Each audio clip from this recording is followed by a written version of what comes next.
voix rauque, œil vif, caractère bien trempé. Dominique Fro sait marquer les esprits. Ce mardi 23 août, la petite sœur de Catherine Fro célèbre son 66e anniversaire.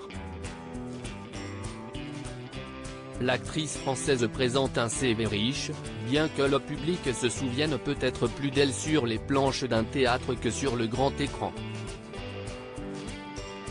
Si est dans les années 1980 que cette native de Rochefort-sur-Mer fait ses premiers pas. Après une formation au Conservatoire national d'art dramatique de Paris, celle qui est encore une jeune comédienne à l'époque se voit attribuer son premier rôle dans la pièce Les Rustres, puis un autre dans L'Heureux Stratagème, 1984. En parallèle, Catherine Fro, d'un an son aînée, écume les castings et débute directement sa carrière au cinéma, avec un petit rôle dans Mon oncle d'Amérique, d'Alain Resnais.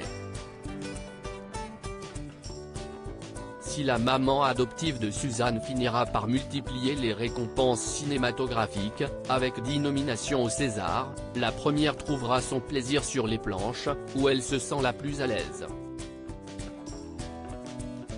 Catherine et Dominique Fro, comme deux jumelles étant petites si son nom ne vous dit toujours rien, mais que son visage vous rappelle quelque chose, si est peut-être parce que vous avez vu Dominique Fro dans une série du petit écran.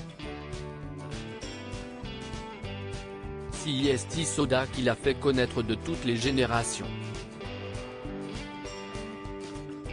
Entre 2011 et 2015, elle y interprétait l'intransigeante Madame Vergniaud, proviseur du lycée Marie-France Joël, où étudiait Adam, interprété par Kev Adams, note de la rédaction, et son amoureuse Jenna, campée par Lucie Bougena, note de la rédaction. Avec son aîné, elles ont vécu une enfance remplie de farces. Au moment des devoirs à la maison, les deux sœurs se lançaient dans des concours de gros mots au tableau, a partagé Catherine Fro à Paris Match en 2020. À en croire leur confidence, elles se ressemblaient comme deux gouttes d'eau étant petites. Je disais toujours que nous étions des sœurs irlandaises. Jusqu'à ce que j'apprenne que l'expression n'existe pas, a raconté l'aîné. Si la notoriété de Catherine Fro a pu faire de l'ombre à Dominique, les deux actrices ont pu se retrouver autour d'un même film, Sous les étoiles de Paris, réalisé par Claude Drexel et sorti en 2020. Article écrit avec la collaboration de 6 Médias. Crédit photo, Coadic Guirec.